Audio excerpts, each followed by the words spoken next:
Good morning and welcome to today's webinar, What You Don't Know About Apprenticeships, in advance of National Apprenticeships Week, November 8th to the 14th. I am your host for today, Kathy McDonald, Assistant Director for Network Partnerships with the Florida College Access Network. Many thanks to our friends and partners at CareerSource Florida for supporting this webinar. I am thrilled to welcome on our call this morning guest presenter Chancellor Henry Mack, who oversees the Division of Career, Technical, and Adult Education at the Florida Department of Education. As Chancellor, he helps oversee all workforce education programs and economic development initiatives for the department, helping to oversee a system of 48 technical colleges, 28 state community colleges, and a K-12 CTE system with a combined enrollment of over 1 million students annually. He is also responsible for the state offices of apprenticeship, adult education, and articulation and career education policy. Prior to serving as chancellor, he was a visiting lecturer in the Department of Religious Studies at the University of Miami, where he instructed courses in philosophical theology and topics related to science and religion. Since 2004, he has held various positions at Florida International University and Broward College, where he most recently served as the Associate Vice President for Workforce Education. Recognized as a 2019 South Florida's 40 Under 40, the Chancellor frequently lectures on the future of workforce, economic development, entrepreneurship, the value of higher education, and issues related to ethics, religion, and politics. I am also so excited to welcome on our webinar this morning, Susan Bezuski-Eber, who is the Apprenticeship Coordinator with St. Petersburg College. A native of Chicago, Susan has over 20 years experience managing federal, state, and county grant-funded programs and over 22 years experience working in higher education advising, creating articulation agreements, developing programs, and teaching. Susan began her career at St. Petersburg College in 2010, developing an IT internship program and helped develop the college-wide internship program that placed over 400 students in 6 years in IT, human services, public policy, biology, health administration, and business. Susan led the grant steering committee on the apprenticeship legislation and chaired the Florida Expansion Grant Employer IT Outreach Task Force. Susan is passionate about her role as an ambassador for apprenticeships and as a liaison between industry, education, and nonprofit organizations to develop workforce solutions, close the talent gap, and increase economic mobility for our communities. I am also pleased to welcome Jenna Silver, who's the HR Training Coordinator with Geographic Solutions. In her current position, Jenna manages, develops, and conducts all training programs for internal employees. She took the lead in the most recent apprenticeship training program and continuously communicates with managers to identify training needs, mapping out development plans for teams and individuals. Jenna is a current grad student studying Master's in Education with a focus on training and performance and a study on instructional design. Prior to working at Geographic Solutions, she spent 5 years in the United States Navy. Before we get started today, a few housekeeping items. First, we welcome your questions. Please enter those in the question box, which you should see in your dashboard on the right side of your computer if you're viewing from a desktop computer. We'll allot time at the end, but please, we encourage you to submit those questions at any time. Second, please share what you're learning on social media. We love to hear what's resonating with you. And finally, this webinar is being recorded. All materials will be available within 1 week of the recording. You should see in your dashboard a handout of these slides and a table of all of the programs that are currently underway at our state colleges and our technical colleges in case you want to refer back to those. If you can't open them, no worries, you will get them in your email following today's webinar. Now, to get us started, I know there's some folks here who are new to FCAN, so very briefly, our mission is to lead the collaborative movement to ensure every Floridian achieves an education beyond high school and a rewarding career. Our vision is to build of Florida working together where education is the pathway to economic mobility for all. We do our work in three primary ways. First, through our local college access networks, which are cross-sector coalitions of leaders that collaborate to remove barriers and provide support for student success. The second is through where we publish research and data on evidence-based practices and policy opportunities to strengthen Florida's talent pool. And finally, we coordinate 4 College Ready Florida initiatives that provide schools and community organizations free resources to help students continue their education after high school. Our work is guided by our 7 conditions for success, which you can learn more about on our website. Today's webinar provides great examples of many of these conditions, particularly opportunity for everyone, multiple pathways to success, and lifelong learning. Now, to get us started this morning with today's topic, I am so thrilled to welcome Alicia Norton, who's the Business and Workforce Development Director at CareerSource Florida, where she drives transformative change as the Apprenticeship USA project lead for a $3.3 million U.S. Department of Labor grant that is modernizing and multiplying registered apprenticeships, one business and apprentice at a time.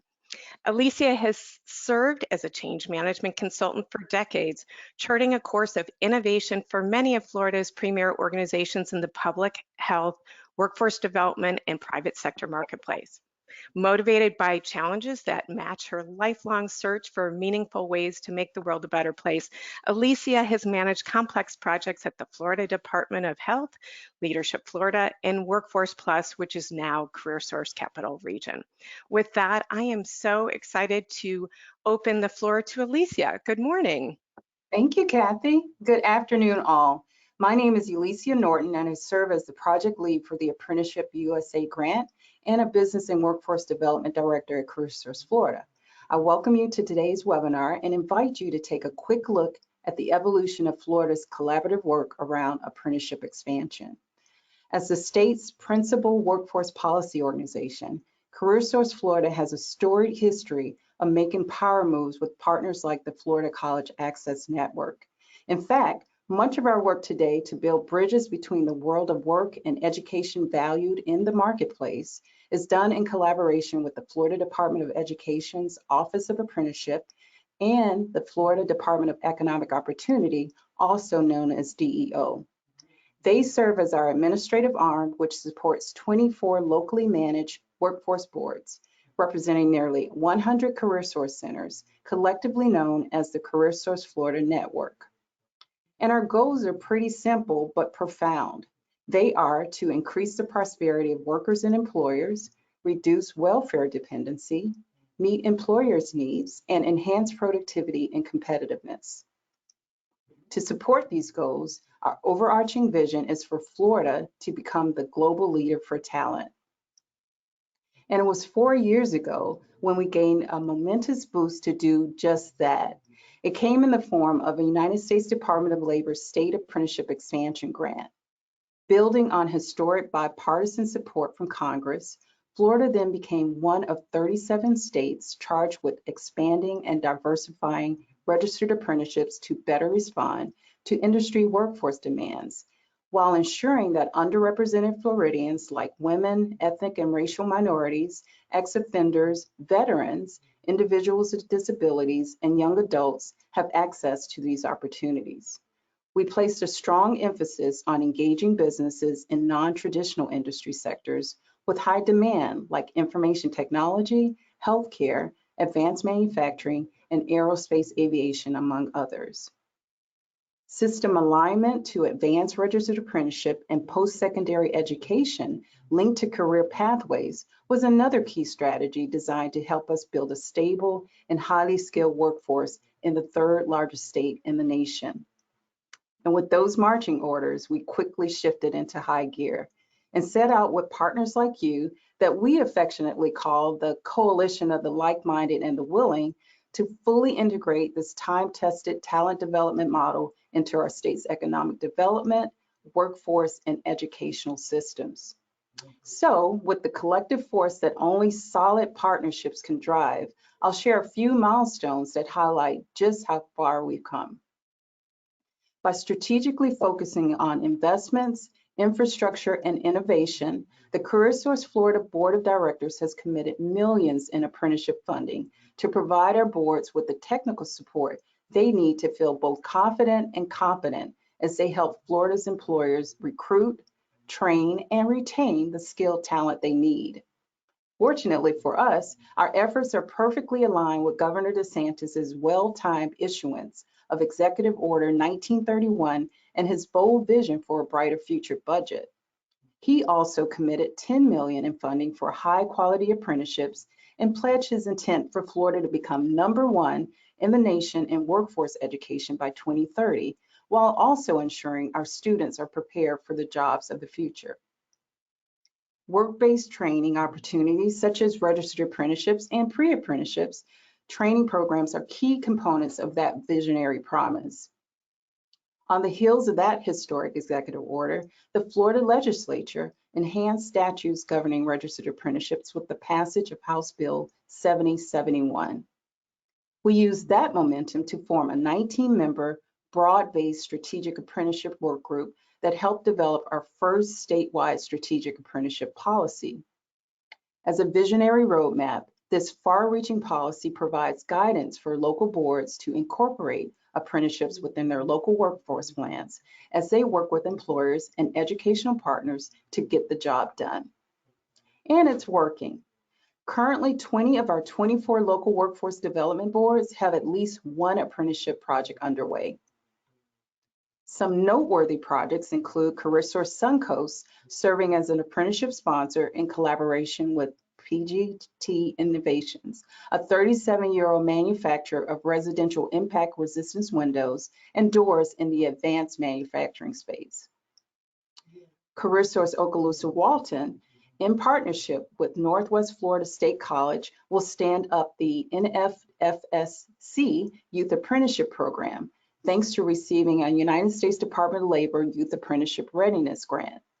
With the focus on 16 to 24-year-olds, the program includes apprenticeship programs in the fields of carpentry, plumbing, HVAC, paramedics, and culinary arts. And Kathy earlier shared an article in the chat box that you can check out. Also, CareerSource Central Florida helped build a pioneering insurance apprenticeship in the field services industry with the Hartford. The first of its kind hybrid apprenticeship program allowed apprentices to become disability analysts after completing the Health Information Technology program at Seminole State College. Lively Technical College, located right here where I live in Tallahassee, became the second Florida School District Technical College in our state to register as an apprenticeship sponsor. Working collaboratively with CareerSource Capital Region, they administer an IT apprenticeship program on behalf of Inspired Technologies, a local technology firm that is training apprentices to become senior IT network consultants as they work to gain up to 14, yes, you heard that right, 14 potential industry certifications that are structured within the employer design program. So it's this focus on capacity building that also fueled the launch of our integrated branded Apprentice Florida awareness campaign, now in the third phase of a massive multimedia rollout to increase both the interest and know-how of employers wanting to build high quality talent with strategic partners like state colleges and workforce boards.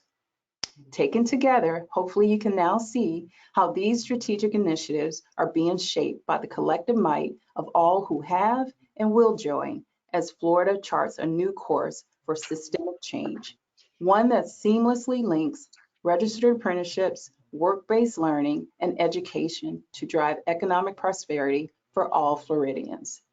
Thank you all, and back to you, Kathy. Thank you, Alicia. We appreciate you setting the stage for us today. And now I'm excited to welcome Susan to the floor. Susan, should we fire a poll? How does that sound to get us started? All right. So if you all can, we're going to test your awareness of apprenticeships. Are they limited training program for only large employers and only for construction trades? You can vote now, true or false. Let's see how well you all are familiar with apprenticeships. There's a lot of misconceptions around apprenticeships, so hopefully we will arm you with good information today. Let's have a few more of you vote. Okay, that's slowing down, so let me go ahead and close that out and share with you all. So we have some smart cookies with us. 97% knew that's false, but Susan, you want to share some background on apprenticeships with everyone? Mute myself. There we go. Hi, everyone. Well, it comes as no surprise. I think if I would have given that poll about 5 years ago, we'd probably see some difference. There's been a lot of press out there, certainly at the state level, colleges, at the federal level, to really get the word out that apprenticeships are really coming into the non-traditional arena. So there's probably over 1,000 approved apprenticeable positions, including professional occupations. Again, 5 years ago, I remember trying to find, what can I call that other than what it is? But the Department of Labor has been very, they've done a good job in pulling in. And this is also, even small companies are using them now. So with that, let's get in a little bit into this. So I want to give you a brief agenda today. I'm going to talk a little bit about the history and the rich history, which is still evolving about apprenticeships. And then also, what is an apprenticeship? I find sometimes people get that confused with internships, with co-ops. Certainly, you know, educators and employers really do. So we're going to get into that, dig deeper into that. And then I want to talk about the benefits to the college, the benefits to the apprentice, and most of all, the apprentice to the benefits to the employers. And then finally, I have an employer with me today. So I'm excited that Jenna is going to be able to share a little bit about their experiences with the program. Next slide, please. So the National Apprenticeship Law went into effect in 1937, the Fitzgerald Act. It's remained largely untouched until this year. I'm not going to go into it, but there are some things afoot that'll be some slight changes if it goes through. All good, and above all, lots of money attached to it. So this is a really timely and relevant webinar for those of you that are thinking about going down this road. So learning more about it, and as these dollars become available, will certainly be of assistance to you. In 1947, the state of Florida created a statute. At that time, it was primarily construction and trades. So I know I grew up in Chicago, and everybody I knew was doing construction and trade apprenticeships up there. Traditionally, they were electricians, pipe fitters, steel workers, sheet metal, all of those that you can think of that would have to do with the trades. And primarily they were based on hours, right? So you wanted to make sure if someone was nailing a nail and building a house for you, that they could consistently do that. So those construction and trades were generally about 8,000 hours. So 4 years, long time. 2010, we started to see things change a little bit as we began to look at, the Department of Labor began to look at non-traditional industries. Certainly I remember working on career development with students 15 years ago and telling them, you're not even going to be able to guess what the new jobs are going to be in the future because things are going to change. And I think we've seen a lot of that with COVID, right? Certainly we've seen some industries sort of shift or pivot, as everybody's been saying, to kind of make their positions and make their work more relevant. Certainly working at home has changed even the IT help desk industry, right? So the reason why I'm here today and the experiences that I've gained are all part of a $175 million grant that was released in 2015 to 46 local public and private partnerships throughout the United States. Now, Alicia had mentioned the grant that the state received to expand apprenticeships. This one was a little bit before it, and there was thank goodness for the foresight of college presidents and grant writers.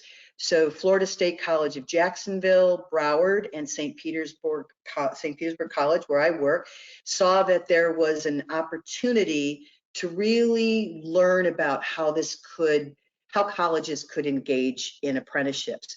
So 5 years ago, they applied and they received a $5 million grant.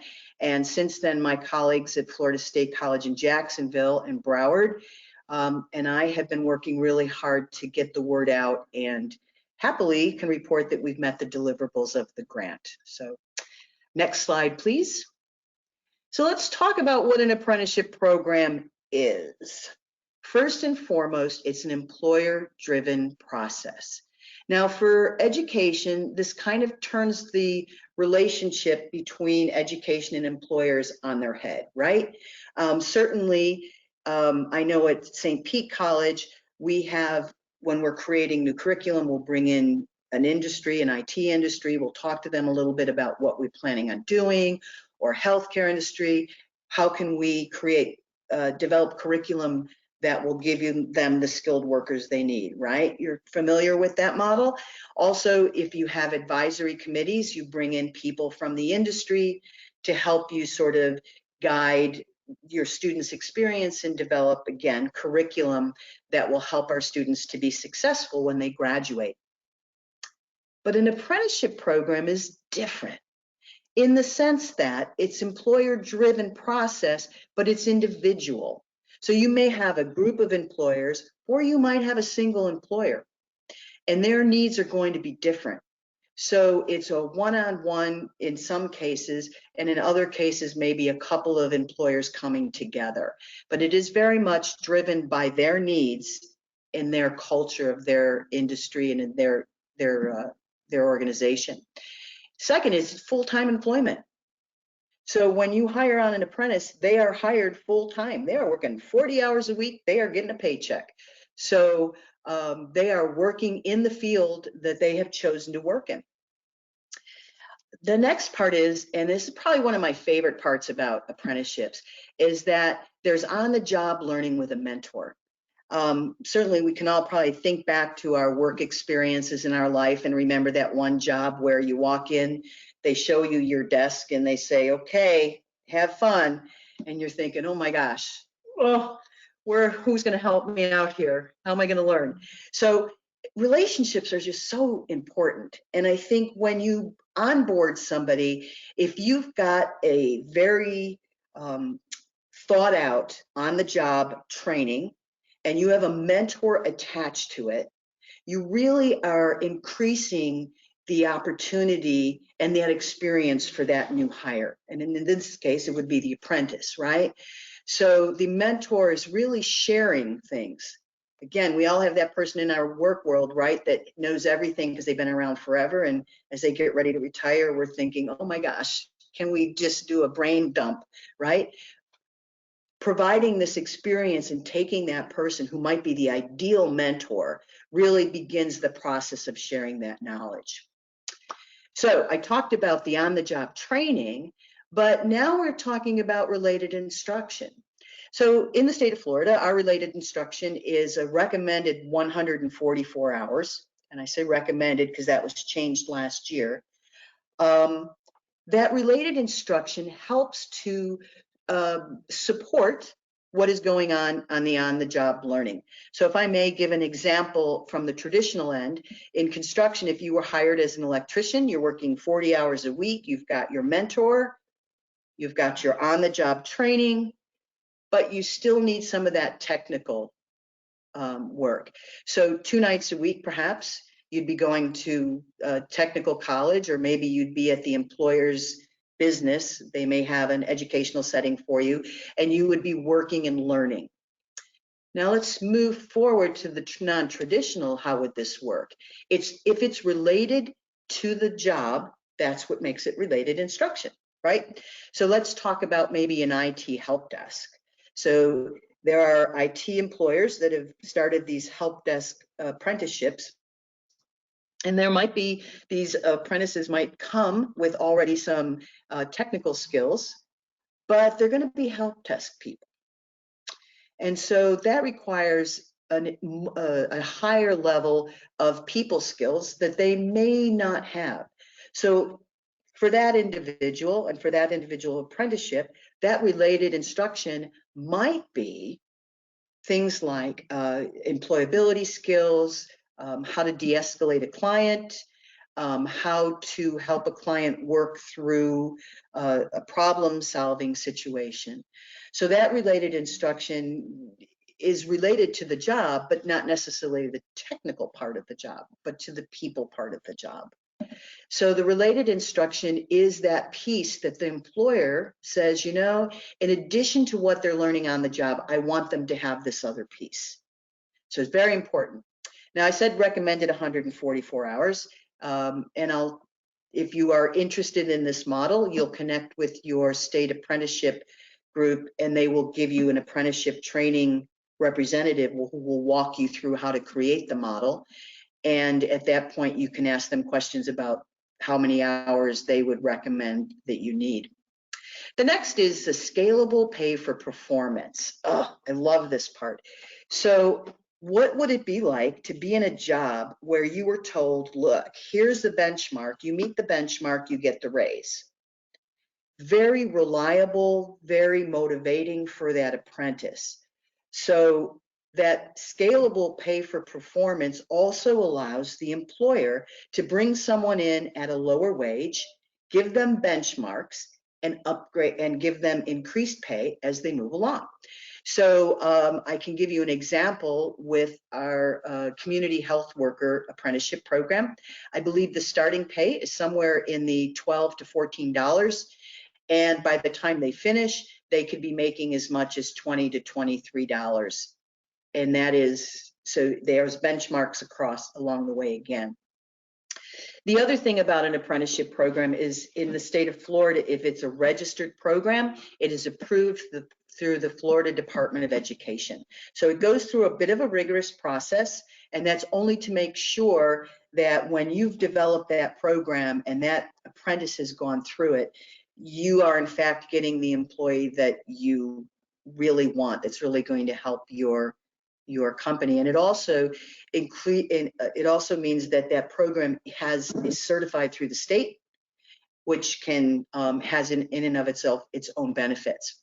And when the apprentice finishes, they receive a certificate. In many cases, that certificate can be taken to a college and it can be articulated into credit. So it's good to know. Next slide, please.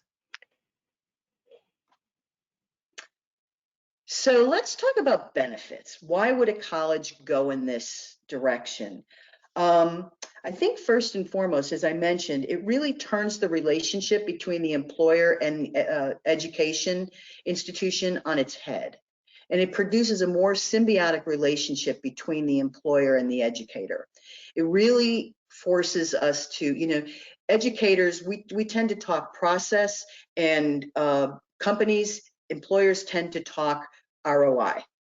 So when you sit down with an employer, you've got to come up with a common language.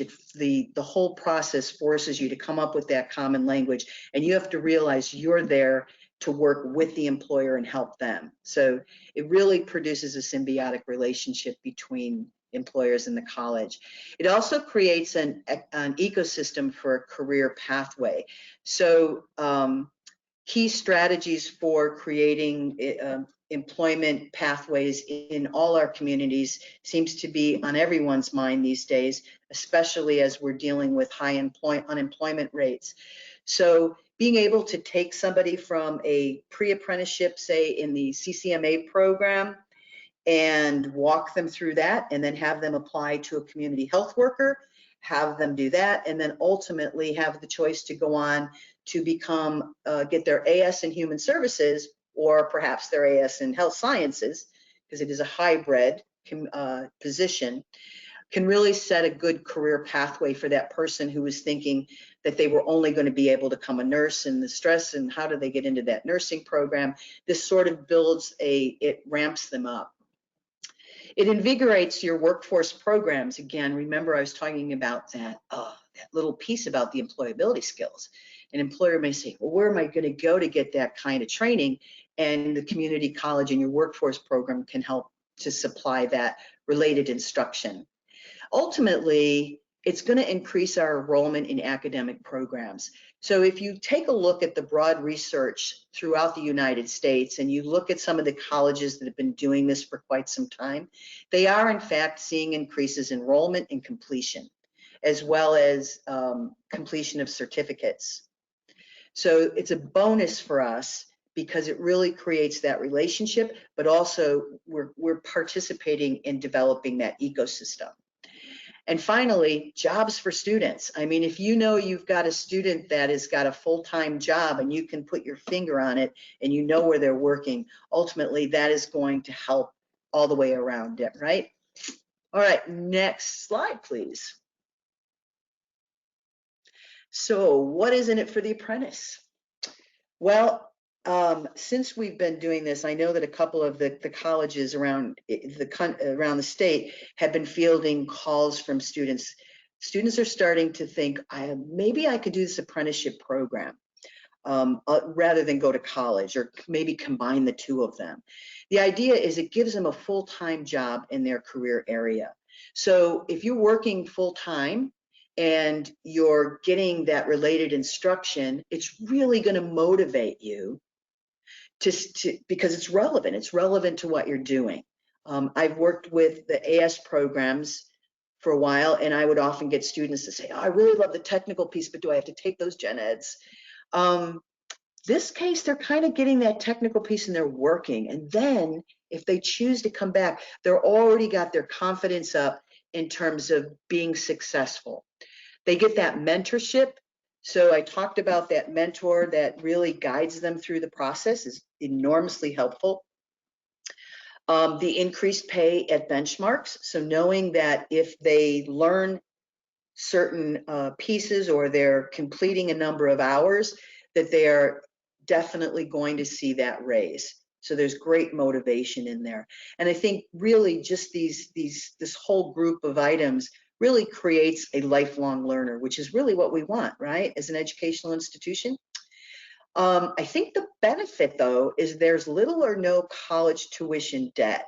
I do have a couple of students that have went into an apprenticeship program and have completed and are close to the end, and those companies are actually helping to continue their education by giving them college tuition money. So there's another benefit for the student is they might be able to actually find an apprenticeship where there will be continued dollars to complete that degree. And then ultimately it's an education with real world experience. You're doing it, you know, you're actually doing what you want to do.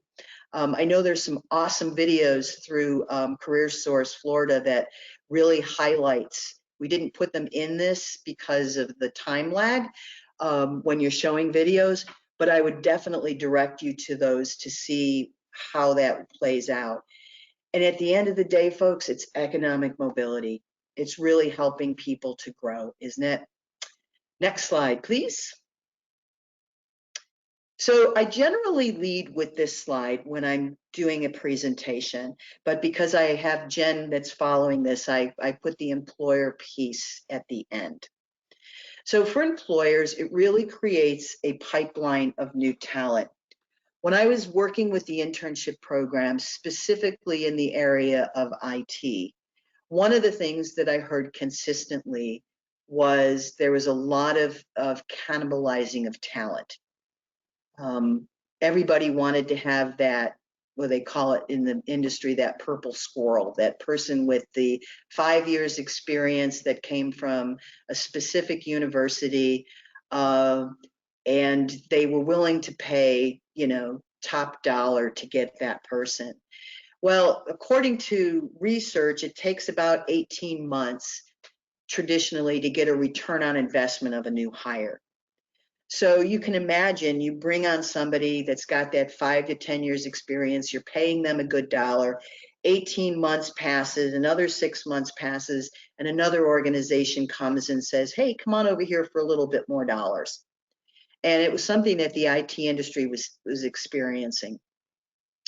So this model actually is beginning to help them as they're finally coming around and saying, okay, what if we bring in that person that has enormous potential but doesn't quite have all the experience, and how do we create that pipeline and really bring them on board them correctly?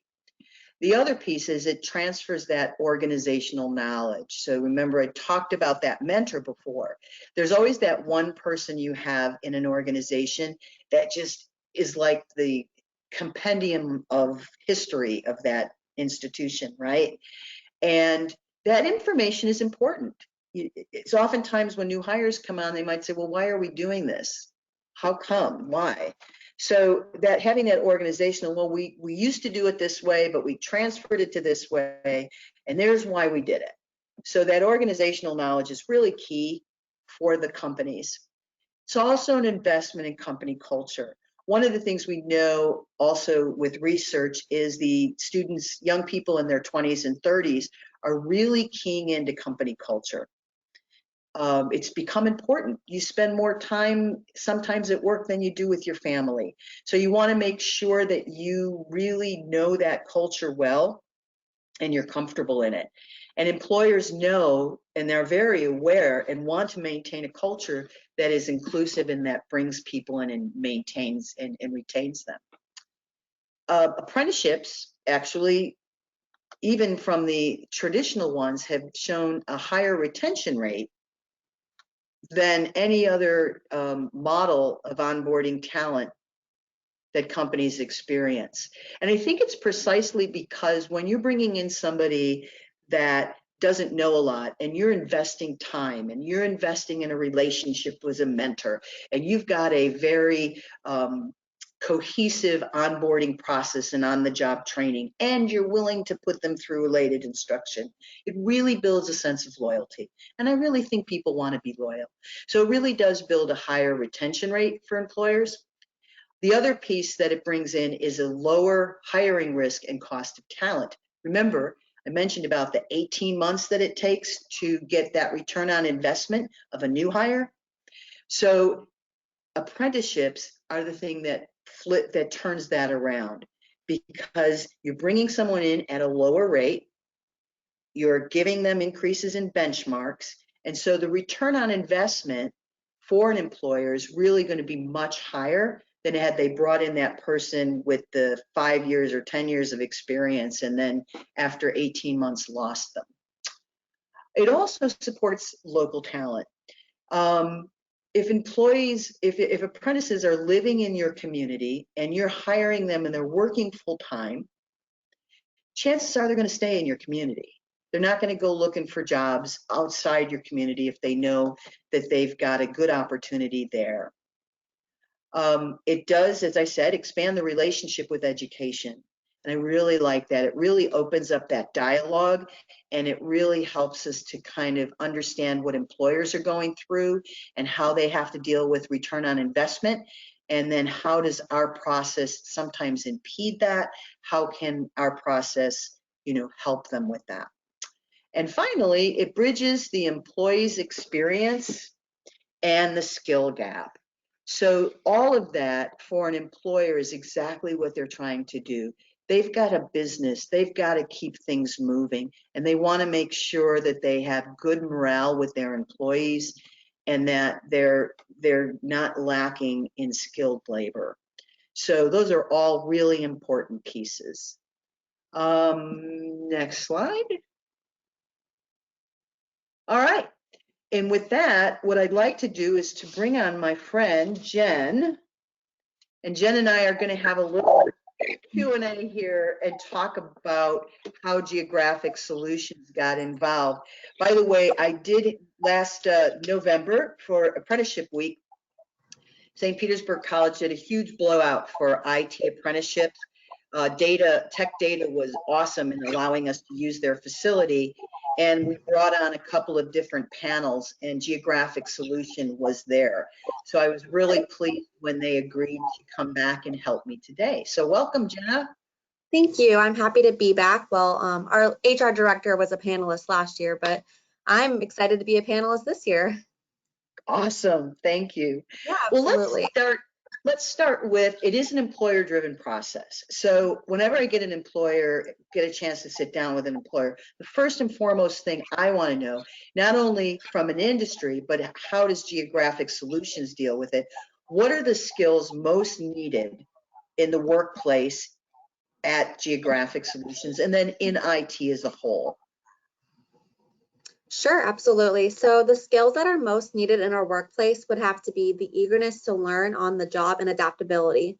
However, for those wanting to be successful in an information technology environment, a foundation of computer systems is absolutely crucial, and understanding the methodology used in computer software lifecycle. Yeah. Good. I think we got a little bit of a freeze there, so hopefully we can continue without that. Sure. Has COVID changed anything? So as we adopted to work from home earlier than most, we were able to make a seamless transition with minimal effect to COVID. Remote work with the apprentices is no different than new hires or interns, and we can still perform and train in a remote workforce. How are you guys managing the mentoring with that work from home since everybody's not all together? Is that working for you? Yeah, we do a lot of one-on-one meetings via Good. web. Good. Well, so I have to ask, what attracted you guys to the model, other than probably my persistence in calling everybody and asking them? So we were always looking for new ways to attract talent that may not always been found in our typical sourcing pool. In order to find talent that has potential, we need to find candidates that are looking for organizations such as ours to take a chance on them to showcase their skills. It was also important to us as an organization to put our training structures to the test and to take every opportunity that is available to us. And like you said, supporting our local talent. Yeah, I know it really, for me, working in this grant in the last 5 years, it was really a struggle to try to get the IT industry to look at this as a viable model. It is catching on, and I think we now have 5 employers in the Tampa Bay area that have migrated to this model. What would you say to another IT company if you were talking to them about why they should consider an apprenticeship model? It's a great way to grow employees from the start, get them right in the beginning, and train them to work well in your organization for a cultural fit. So it really does expand on that cultural knowledge and the transfer of knowledge. Good. So what does the model look like at Geographic Solutions? Because every model is made to fit for each employer. What did you guys do with it? Can you talk a little bit about that model? Sure. So the model that we used, or the current apprenticeship model, was divided into 4 departmental areas, such as our organizational or company background, quality assurance, business analyst, and software development. When the apprentices reach the end of their 4th quarter, which is currently in development right now, they are evaluated for potential positions within the organization, just based on how they perform within each department. Wow. And you have 4, I believe, 4 apprentices? We actually have 3. Oh, you have 3. Okay. Sorry, you have 3. Okay. So one of the things I know, as I've been talking with a lot of because we're a sponsor, and as I've been talking with some of the employers, the first year can be a little bit rough because it is switching to a new model. And as with anything, when you start to go into a new initiative, you have to stop and kind of look, okay, how did that work? How that didn't work? So talk a little bit about the process that you guys went through. So it wasn't like you just, boom, it was perfect from the very beginning. What are some of the lessons you learned? So many. So the most important lesson learned is okay, so I talked about the model that we had. Our lesson learned is based on changing that model. We actually learned that placing an apprentice within a single department will further develop their pathway within that selected department instead of having them move from department to department. This is going to be to ensure that they can grow within that department and train and become a value member within their team. Which brings me to the point of establishing a mentor from the start for these apprentices. When our apprentices jumped from department to department, they lost those mentors along the way in each quarter, unfortunately. Another lesson learned would be how to hire the apprentices in the future. Our recruitment team would need to investigate further on their base qualifications to ensure a successful placement at the end of the program.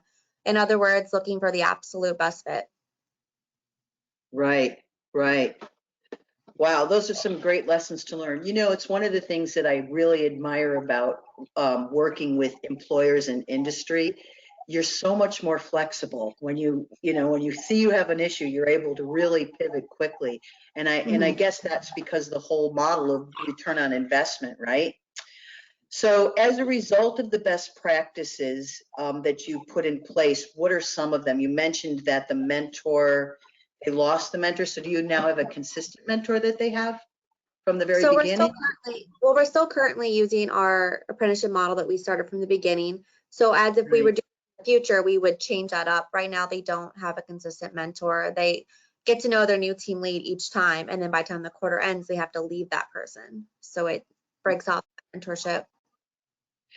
Do you do any kind of training for your mentors? We do. We do tons of in-house training internally and externally. They actually participated in outside external training, and they got to learn SQL training, which was really great. Oh, nice. Yeah, because being a mentor, probably there's some training I would imagine that would come in handy. Wow. Yeah, we also, oh, sorry. No, go ahead. Oh, we also ordered books for the apprentices too to study on throughout their time on downtime. Oh, excellent. So do you have any advice for colleges who are considering connecting with employers and creating an apprenticeship program?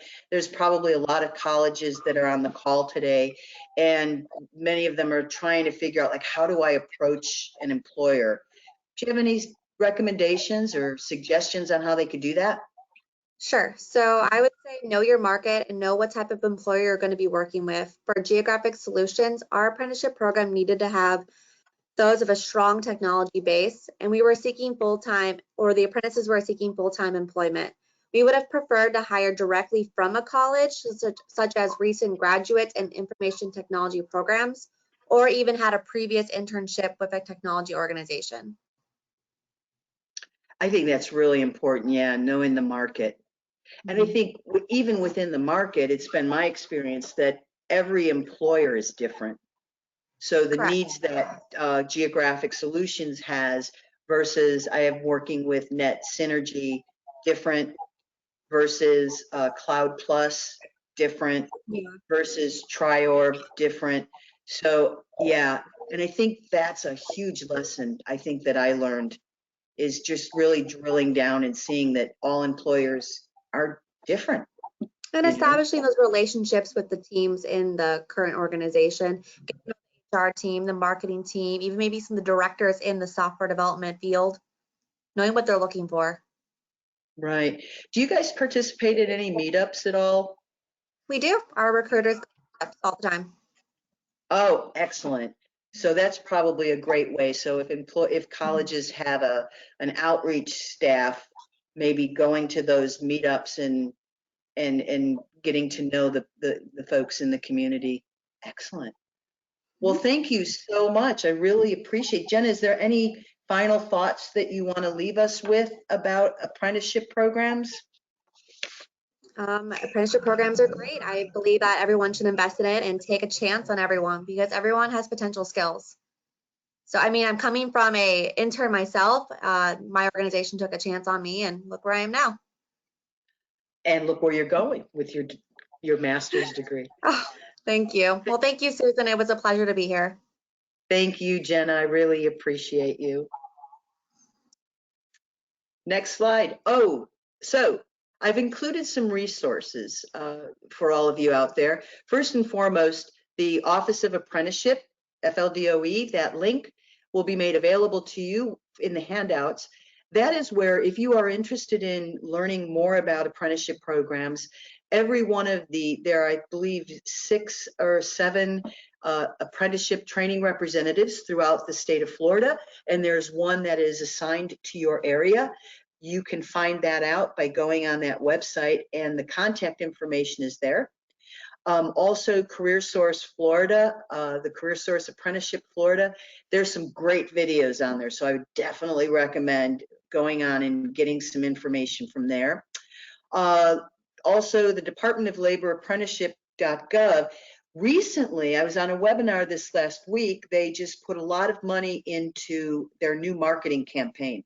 So there's some great videos on there. Their whole new marketing campaign is on there, and lots of resources. Next slide.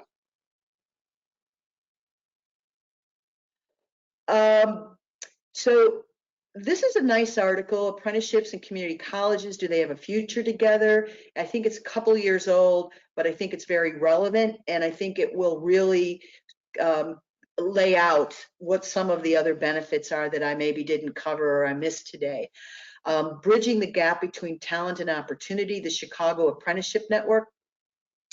So I had the opportunity at one of the JFF conferences where this was talked about, and they shared this as a resource, and it really is a great resource in that it is the employers up in Chicago that put this together. So you really get a sense of how employers operate by looking at that document. And then finally, the Joint Center for Economic Studies. I really found this to be a great article, especially for educators, on how to engage our minority students and how to improve and bring about economic mobility for all in your community. And I believe that is it. Kathy, yes, it is. Thank you, ma'am. I appreciate it. Lots of great questions coming through. We'll be sure to get to those in a few minutes, but I would love to welcome to the floor now Chancellor Henry Mack, who's going to help us better understand the larger picture of apprenticeships in Florida. Chancellor Mack, welcome. Thanks so much for having me, and thank you all for attending. Really an honor to be with you. Thank you, Susan, and Alicia, and everyone, and Jenna for your contributions and your comments this morning so far. So, I mean, so far so good. You kind of touched on all the major, I think, talking points and topics, at least from a state perspective, and it really, at least from the governor's perspective and the commissioner of education, Richard Corcoran's perspective about where we need to go in terms of apprenticeship and pre-apprenticeship expansion. You touched on the value for employers, but you also touched on, again, the return on investment for the student and their ability to realize, I think, accelerated pathways to economic self-sufficiency in ways that really traditional university trajectory or routes don't provide. And so it's within the registered apprenticeship and really a pre-apprenticeship world that these pathways are opened up to them. At least again in view of accelerating their time to economic self-sufficiency. And sort of that's really what it's all about. From Governor DeSantis's commitment to registered apprenticeship, as well as Commissioner Richard Corcoran's commitment to educational choice and access, registered apprenticeship sort of is where it's at. Not only when you think educationally in terms of registered apprenticeship and really pre-apprenticeship programs, in their ability to, again, enable more choice and acceleration to economic self-sufficiency. But when you think about it from a workforce development perspective and Career Source Florida's perspective, it makes a ton of sense. We know that a vast majority of businesses have experienced greater than average declines in revenues across the state. And we know that too, the COVID emergency has exacerbated this divide between the skills that individuals have and the opportunities for reemployment or advancement in employment. And we know too, recently I think there was a stat around 30 million jobs out there, the requirements of which are less than a baccalaureate degree and more than a high school diploma. This kind of important middle represents significant opportunities for growth in registered apprenticeship and pre-apprenticeship programs. And so this is why this middle has become sort of the focus of the commissioner and of the governor, together with the State Board of Education, in prioritizing skilled workforce training and increasing participation in meaningful career pathways, and doing so by way of introducing the concept of apprenticeship to the state in greater ways in numbers is sort of where we're headed. To that point, and just some random thoughts before I think maybe we can launch into Q&A, in Florida, we increased the number of registered apprenticeship programs by 4,100 since last year. That represents an almost 30% increase in the total number of registered apprenticeships since, again, last year.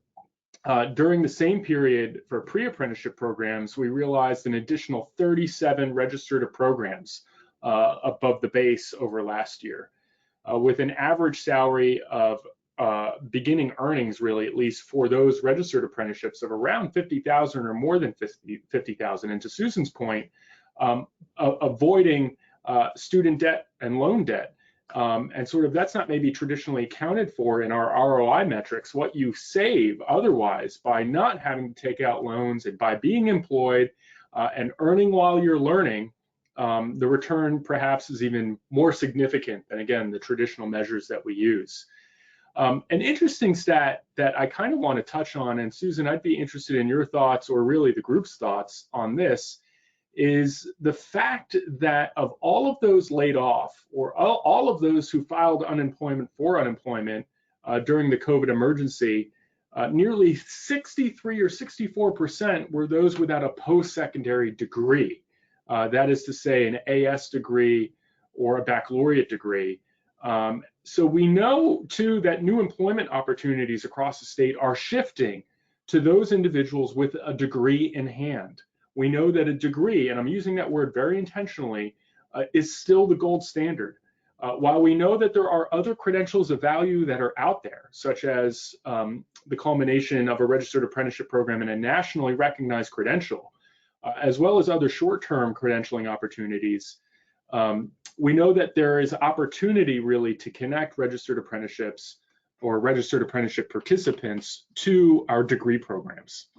And so I'm kind of interested in maybe having a brief conversation to this end, namely how transformative, truthfully, the technical colleges and the state colleges and the state university system institutions can be if they can figure out ways to connect registered apprenticeship programs to their credit offerings. So you can think of, obviously, traditional apprenticeships, you know, insofar as they're connected to a college, but principally because the college is just providing the non-credit RTI or other training, just delivering, again, the technical instruction that does not result in any kind of post-secondary credit.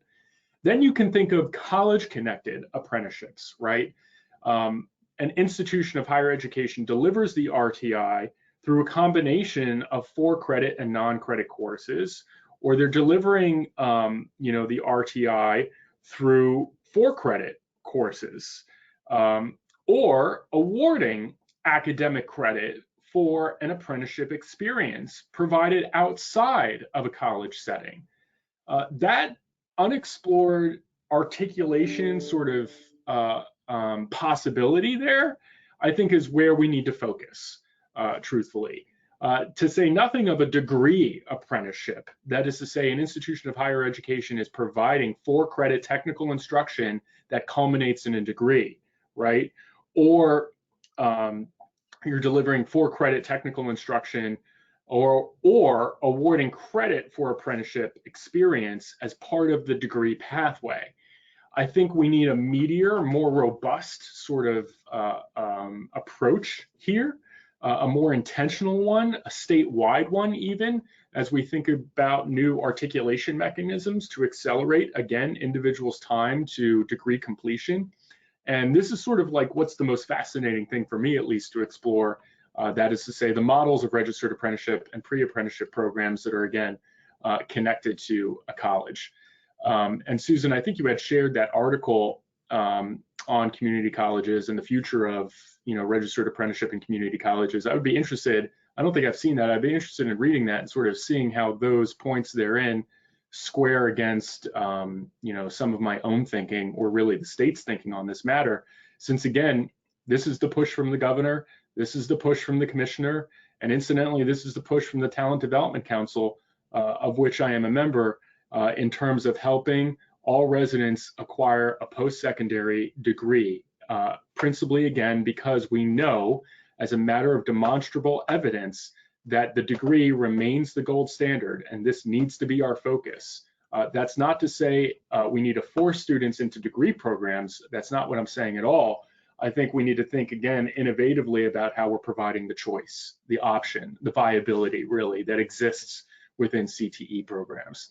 And the last thing I guess I want to mention is that the Florida Department of Education was awarded $3 million last year with a 36-month period of performance to support the expansion of new and existing registered apprenticeship programs, to expand registered apprenticeship programs in all areas, strongly encourage diversity of registered apprentices from traditional underrepresented populations like women and minorities and disabilities, people with disabilities, veterans, et cetera, and to help build capacity with additional personnel here at the department, as well as develop and deliver increased outreach materials, and trying to figure out ways to leverage our partnership with CareerSource Florida and our state college system, frankly, and our technical college system to help convert inquiries and leads into actual apprentices. So I'm excited about the work that is associated with our ASE grant, the Apprenticeship State Expansionship Grant, as well as another $500,000 that the department received to help build capacity this past summer from the U.S. Department of Labor. So all very exciting things happening. And again, I guess maybe I'll close with a big shout out and thank you really to the governor, who has committed another $10 million for the expansion of registered apprenticeship and pre-apprenticeship programs across the state. Again, the $10 million that he did not veto, and it commits really the state to this project, to this endeavor, and really he stands behind it, as well as the commissioner, in view of, again, trying to figure out how to help scale and how our institutions innovate and pivot. The last thing, actually, I said that was the last thing, but I lied. That wasn't the last thing. Here's one other interesting stat. Of all registered apprenticeship programs in the state of Florida, for the 280 something registered programs, only 35% of those partnered with a school district for the RTI, and only 6% did it with a Florida college system institution, and maybe a few that did it with both. In other words, I would like to see that number doubled. We need to figure out a way to increase partnership with employers and our education institutions so that we're not looking at 35 or 6%, more like maybe 50% and 40% of programs partnering with Florida college system institutions like the St. Pete's, like the Indian River State Colleges, like the Valencias, like the Northwest Florida State Colleges, the colleges that really understand, again, how to make the magic work, so to speak. And so with that, I'll shut up. Really appreciate it all. Excellent conversation. Thanks so much. Great, thanks, Chancellor Mack. We're getting so many comments in. It's wonderful. I have to give a shout out for, oops, let me share my camera here. Lisa Bliss, who's with Tech Express in Central Florida. We did a webinar with them last year talking about those strong articulation agreements that you were speaking of between our technical colleges and our state colleges, so that when we're talking about stackable credentials, we really are creating very strong pathways all the way through, so that as somebody's career moves forward, they can continue on with their education as well. So yes, absolutely. For which reason, and I don't know how many people on the call know, the commissioner recently realigned the Office of Articulation under my position as Chancellor for the Division of Career Technical Adult Education, knowing that articulation spans K-20 and is an independent office in and of itself, but situating it within the Division of Workforce Education here indicates his commitment and his desire to see those innovative stackable articulation agreements scale, double, triple. And if we need to think about innovative statewide articulation agreements to make it easier for institutions to do so, let's convene those work groups. Contact me, we'll get it going. This need not be difficult, namely the stackability, to your point, and the ability, again, for students to convert their experience into credit, not just stackable credentials, but to this point, credit for prior learning, accelerated mechanisms for learning, and degree completion. We should not be forcing students back into a credit course that they theoretically already have experience in We should have the mechanisms and the systems in place to convert that experience into credit immediately, quickly, to get them in, to get them to a degree. And I think apprenticeships and registered apprenticeships and sort of the structure here and the hybrid approaches that we do offer present a phenomenal opportunity, I think, if we could just galvanize the state around these sort of aims. And I know, Susan, you're going to help us do that pretty soon. And some other people on this call. So looking forward to that. Sorry to interrupt, but that was I think a great point. Yeah, I just want to Sure. go back to the credit courses from the college side, because you bring up a really good point. When I started at St. Pete College 10 years ago, I remember looking at the AS degree programs, and coming from Chicago's system, those AS degree programs were really robust and we really pushed them. I came to St. Pete College and I'm like, look at all these great AS degree programs. And I was immediately put into the internship program, created that. And where I ran into difficulty was employers had a hard time envisioning an AS degree being able to fill their work needs. That is flipping. And I think an apprenticeship is helping us, because that work credit can be directly put into that AS degree, and we're going to see more completers because it builds their confidence. They know that they can come back to school and they're vested. So I think we're going to really see where that's going to hit. We're going to hit on that one. And I would like to talk through that some more, not right now, but for those on the call, that is an interesting avenue to the funding issue associated with apprenticeships that very often is brought up by the state colleges, since you cannot charge tuition for apprenticeships, which means sort of all ability to access federal dollars to quote unquote offset the cost of instruction or tuition is a non-starter. And that's the principal cost for colleges to do apprenticeships, is again the related technical instruction. But if you can't charge for tuition, nor can you access grant dollars and charge tuition or instructional costs to the grant dollars, because you can't charge tuition to begin with, you have an issue. You have a scalability issue, at least in terms of colleges' ability to sustain and grow their apprenticeship programs if they can't access funds to underwrite the principal cost of doing business. And this is hampered by other restrictions around grants that, again, prevent the money from being used for instruction. So I know the department is looking at that aggressively. We want to resolve that. And there's a way to braid funding together with our WIOA partners at CareerSource Florida. But also, Susan, to your point, connecting it to credit and enrolling the student in a credit course, but not declaring them an apprentice necessarily. You can then charge tuition if you can do it, again, sort of innovatively and in an integrated way, which is not a simple proposition, but there's a way to do it. I think we just need to figure out how to spread the word, you know? Absolutely. You know, and one of the things that you both are bringing to light is this idea that apprenticeships, I think, historically have been thought of as a trades thing. And obviously today with Geographic Solutions, we gave the IT example. But Terry is also asking how you bring apprenticeships to healthcare. And Susan, I know you have some experience with that. Can you speak to that?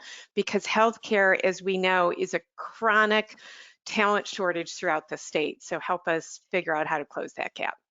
So the one that we partnered with Community Health Centers of Pinellas County. And one of the things that they talked about was they are primarily located in marginalized communities, and their clients are from that community. So there's transportation issues. They can get there very quickly. But what they found is that there was a piece missing.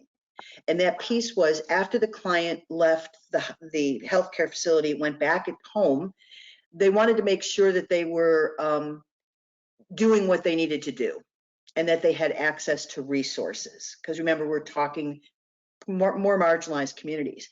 And so the state and a group of individuals came together a couple years ago and created a community health worker certificate. And this was introduced to the employer. We talked about it and they said that'd be a great idea. And see, the idea then is the community worker goes out there, meets with the client, and say the client was diagnosed with diabetes. What are you eating? Do you need food? How can I help you access that?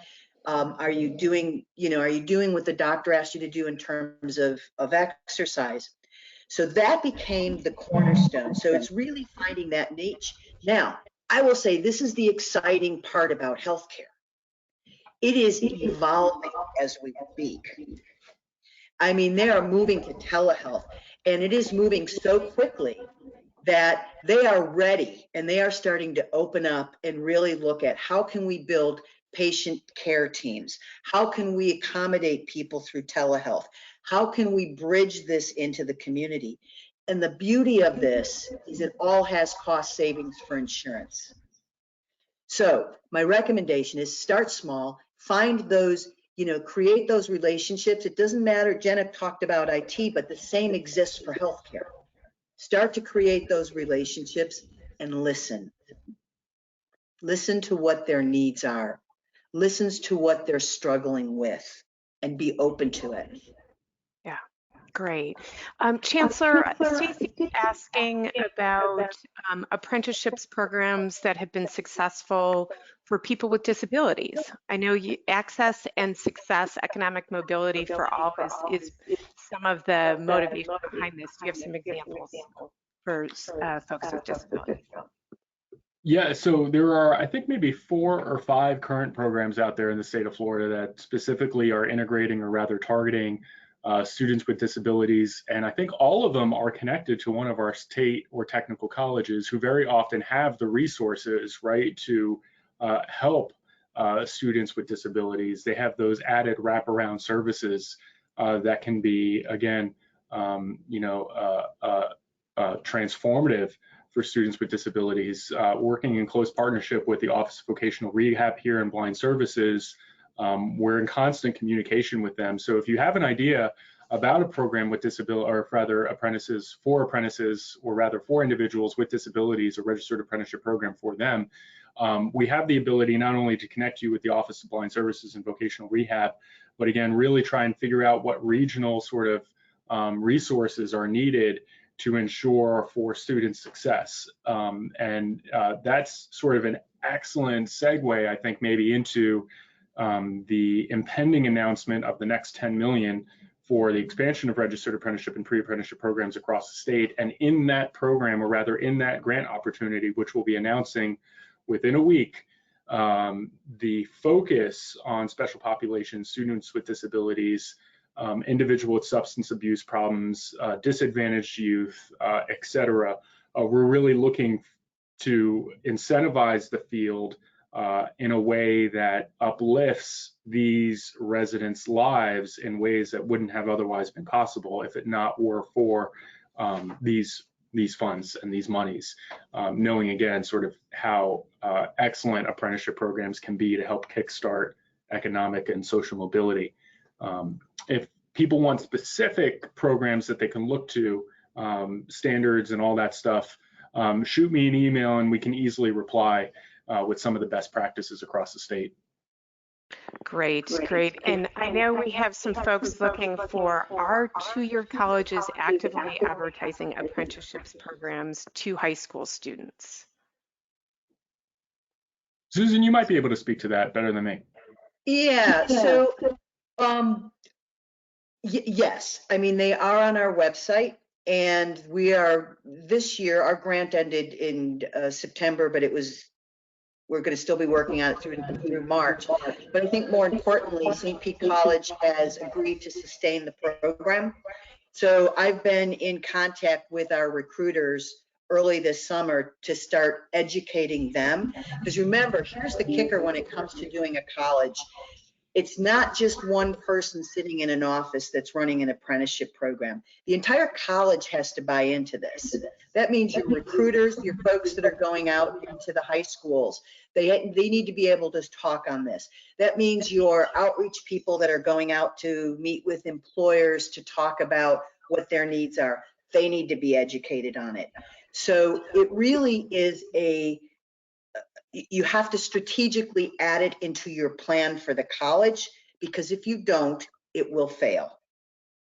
It crosses over between your registrar's office, your MIS office, your curriculum office, your articulation office, your office that works with Perkins dollars, your academic departments, your workforce, all of that needs to be brought together, and everybody needs to understand what an apprenticeship is, because one person doesn't make an apprenticeship program. I guess maybe let me use that as an opportunity to plug Apprentice Florida and our partnership with CareerSource in ApprenticeFlorida.com and the recent tutorials and toolkits. The DOE here is looking at expanding on that partnership to develop additional resources, toolkits, marketing materials, et cetera, for the field to use to do exactly what you had asked, namely to show students a pipeline and the viability of the pipeline starting as early as the high school level and then going up through post-secondary. So we're, as the DOE, going to be taking a very aggressive look for how we signal, market, and recruit from a state perspective around that topic. Okay, so this question is, I think, related to that. Can you speak a little bit more to the pre-apprenticeship opportunity for high school students and or students that are in dual enrolled in a post-secondary technical program? How can we connect our kids to these opportunities? Okay, I'll take that. So I was on the review committee for last fall for the apprenticeship and pre-apprenticeship dollars that the FLDOE was putting out there. And what I saw in just what I was reading in the grant requests were a lot of high schools that are starting to really look at this pre-apprenticeship model. And I'm so excited about that because I think for so long, high schools kept pushing kids only into college. And for a lot of kids, they wanted something more. They wanted, and this meets their need. So the pre-apprenticeship programs, what they're designed to do is to give them a flavor at the high school level. They need to be somehow connected, though, to the apprenticeship programs in the area. So for instance, in Pinellas County, one of my ideas was to begin working with the school board down here to say, how can we build a pre-apprenticeship program in IT? Because we have already now 5 or 6 employers in the area. So that could be a seamless transition for those students in pre-apprenticeship programs. Great. Chancellor, there was a related question to something you were saying earlier about, would the ability to charge tuition enable more of those partnerships? And I think that's speaking back to getting more of our state colleges and others to be the official registered, program sponsor. It's a tricky sort of situation because what we don't want to signal is that apprentices or registered apprentices are all of a sudden, we don't want them to pay tuition, but yet we don't want state colleges to be de-incentivized from doing registered apprenticeship programs, and they are currently de-incentivized because they can't charge tuition. And I'm not saying that I think we should charge tuition for registered apprentices. I do not believe that, and that is not fundamentally the position of the department, nor is it the position of the department that that it is good to de-incentivize college-connected apprenticeship programs by not charging or by disallowing the ability of the institution to charge tuition. So we're caught, frankly, here in Florida. It is a very unique situation, as far as I can tell, where we have a true conundrum, right? What we have to try and figure out how to do is how to free up more money or allow institutions to access money in order to offset the cost of instruction, or to free up money to incentivize employers to get into the apprenticeship business and to better incentivize, again, the employers, especially the small business employers, frankly, to get into the apprenticeship business in a way that can offset some of their costs that could then be directly paid back to Florida college system institutions or educational agencies to offset their costs, right? So there's ways to do it. There are models out there, and there, again, some of the best people out there are the Bill Allisons of the world up in Northwest Florida State College, again, Indian River, certainly St. Pete, and a few others that are doing it. I think we just need a deeper dive and maybe a toolkit and a technical assistance sort of statewide sort of approach to helping understand how to braid things together while we work on that specific issue around tuition. That was a long way of saying I don't really have an answer or a position to take. Except We have I know we have there's work to do. yeah. Although Susan did share that at least the research is showing that, you know, once a student has gone through an apprenticeship program, there is history to show that they will come back and complete other, you know, pieces of their credentials to continue their education. So I think there's a longer term payout, but Yeah. in this current environment. Yeah, great. Yeah, Okay, go ahead. No, No, it's okay. Chancellor. I don't know if Jenna wants to join us again, or Susan, you can answer it. Who provides the RTI for Geographic Solutions? Off the top of my head, I believe they are doing their own related technical instruction. But Okay. there is a way to, and that's what we're working on right now, is to take their related technical instruction and articulate it into course credit.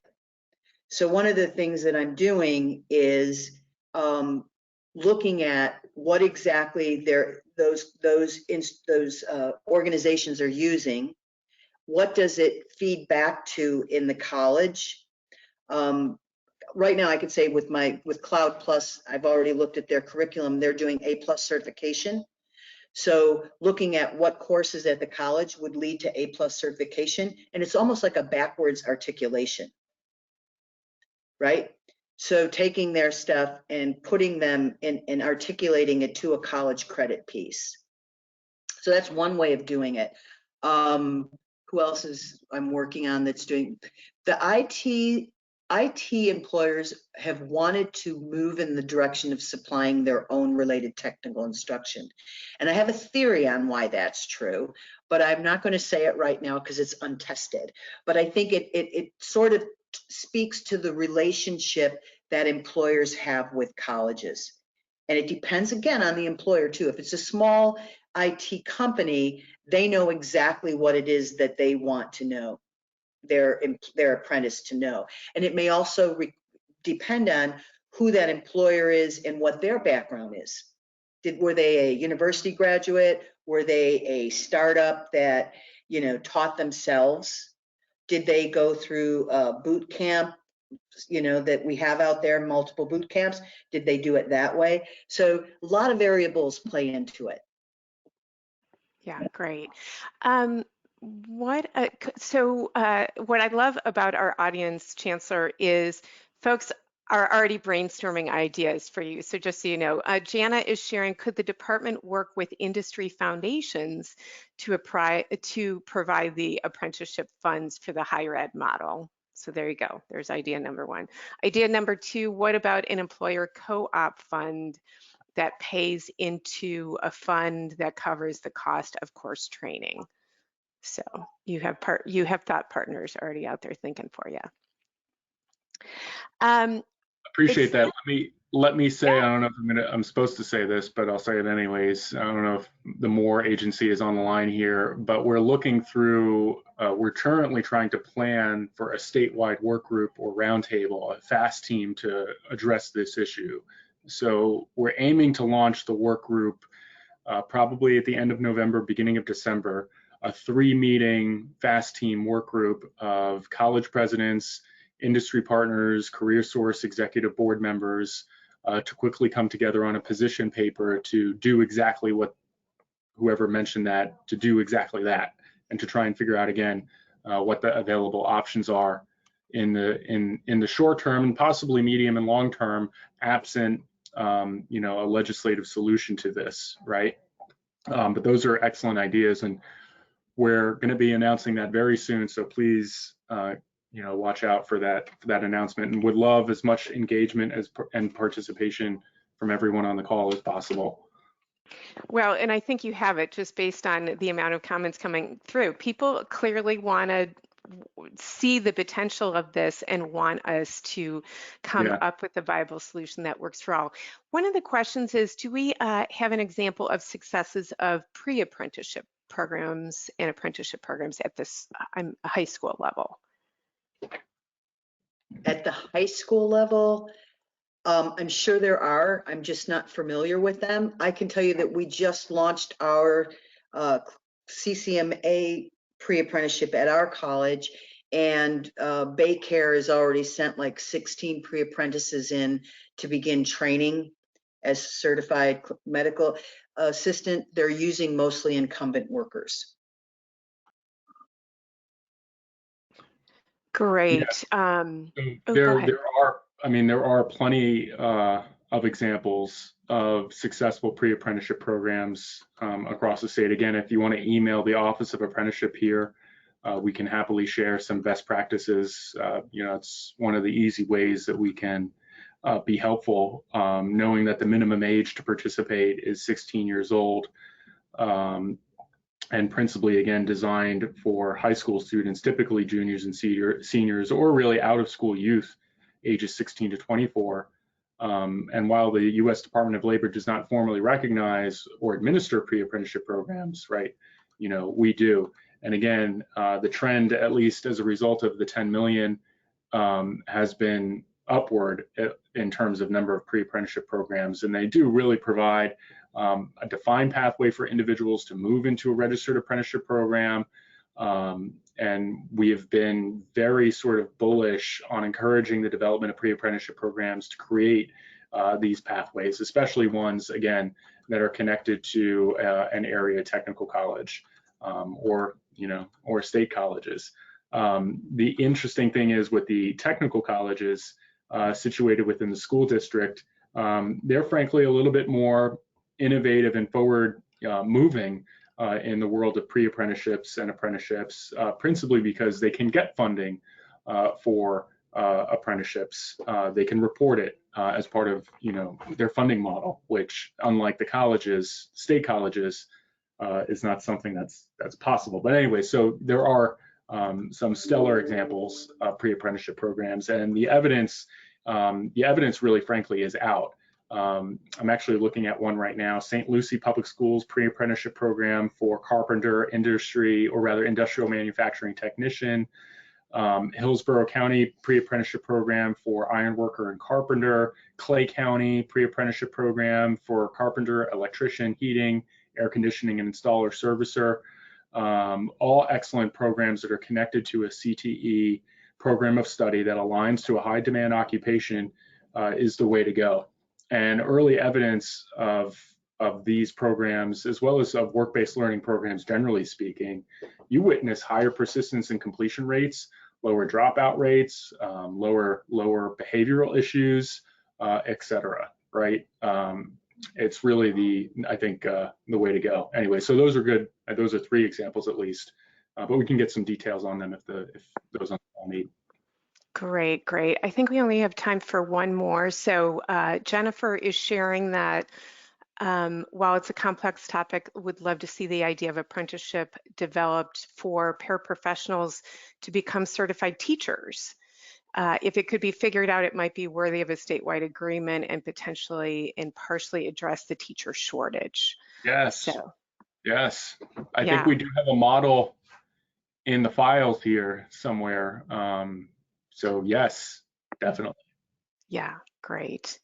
Okay, we are wrapping up the hour here. So just want to remind you all, for those who are not currently subscribers of FCAN, I encourage you to go to floridacollegeaccess.org/subscribe so you can stay up to date on upcoming webinars, legislative updates, policy briefs, and events that are forthcoming.